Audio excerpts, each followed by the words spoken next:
Selamat datang kembali Bapak Ibu. Pada kesempatan kali ini saya akan membawakan materi tentang heboh tarif pajak minimum 40% ya, yang sudah berlaku bagi jasa hiburan ya, untuk diskotik, karaoke, klub malam, bar dan mandi uap. Nah, kalau kita lihat berita-berita sangat heboh sekali dalam minggu-minggu terakhir ini. Kita bisa lihat ini terakhir hari ini ya, berita di CNN ini, Hotman Paris klaim Jokowi marah soal pajak hiburan naik 40-75%. Ya, tentu bagi pengusaha seperti Hotman Paris maupun Inul yang usahanya ya terkait dengan regulasi ini ya akan sangat keberatan sekali, dan itu sangat dapat dipahami. Nah, tarif pajak minimum 40% ini ya dasarnya adalah Undang-Undang Nomor 1 Tahun 2022 tentang hubungan keuangan antara pemerintah pusat dan pemerintah daerah ya, Undang-Undang HKPD. Ya. Undang-undang ini menyatakan bahwa di pasal 58-nya tarif pajak barang jasa tertentu ditetapkan paling tinggi sebesar 10%. Namun khusus untuk jasa hiburan pada diskotik, karaoke, klub malam, bar, dan mandi uap atau spa ditetapkan paling rendah atau minimum 40% dan paling tinggi 75%. Luar biasa kalau 75% ini ya. Sangat tinggi sekali. 40% aja sudah sangat tinggi, dan inilah yang dikomplain. Nampaknya para pengusaha seperti Hotman Paris ataupun Inul atau yang lainnya ini sepertinya tidak mencermati atau kecolongan dengan berlakunya Undang-Undang Nomor 1 Tahun 2022. Ya, tapi wajar kecolongan karena judulnya saja ini tentang hubungan keuangan antara pemerintah pusat dan pemerintah daerah. Ya, banyak yang tidak care atau luput dari perhatian ya, termasuk para pemerhati pajak ya, saya sendiri juga luput perhatian. Nah, ketika ini diimplementasikan lewat turunan Perda Nomor 1 2024 tentang pajak daerah dan retribusi, nah ini Perda Pemprov DKI ya, yang membuat peraturan ini turunan dari tadi undang-undang tersebut, yang mengenakan jasa kesenian dan hiburan itu 40%, minimum 40% untuk tadi yang klub malam ya. Tapi untuk jasa-jasa yang lain tetap ya, hiburan yang lain. Nah, di pasal 44 Perda tersebut itu banyak jenisnya jasa hiburan ya.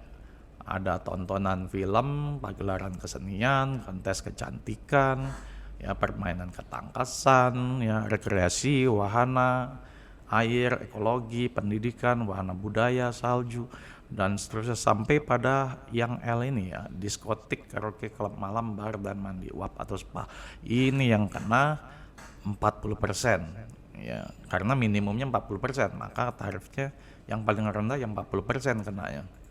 Nah, ya khusus ini jasa hiburan pada diskotik ini ya. Kalau yang lainnya itu 10% ya untuk klub malam. Nah, sebagaimana kita ketahui, Hotman Paris salah satu pengusaha ya, selain advokat yang terkenal ya, public figure ya, dia juga pengusaha yang memiliki ya klub malam atau klub-klub hiburan semacam itu.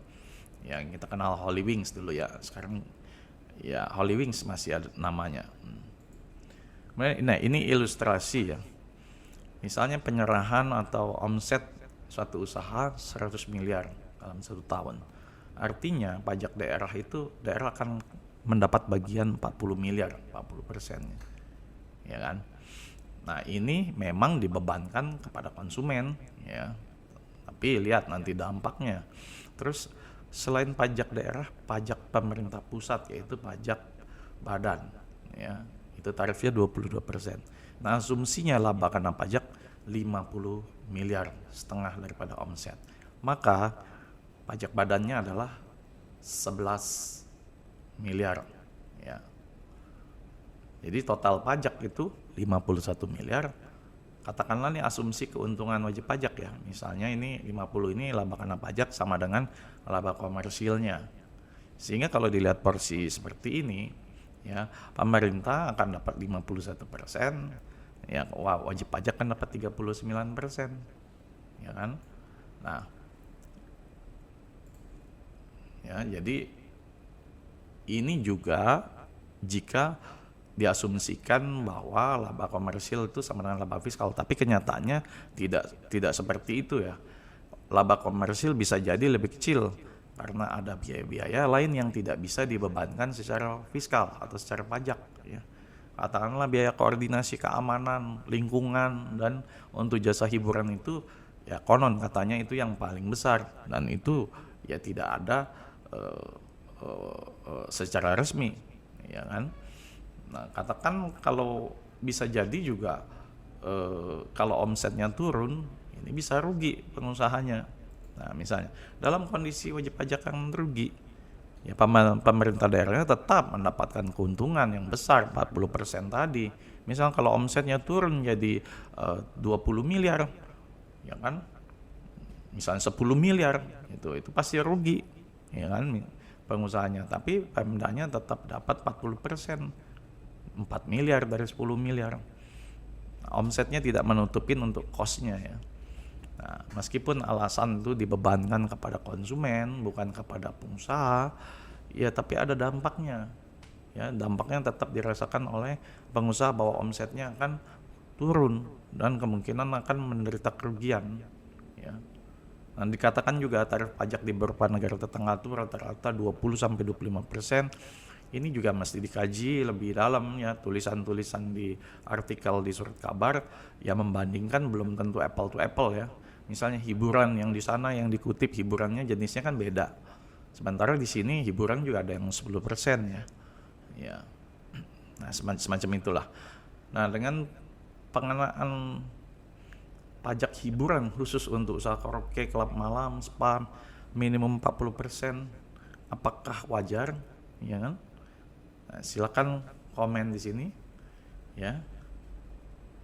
Terima kasih dan jangan lupa dukung channel ini, subscribe, like, share, dan komen. Sampai jumpa di konten-konten berikutnya. Terima kasih.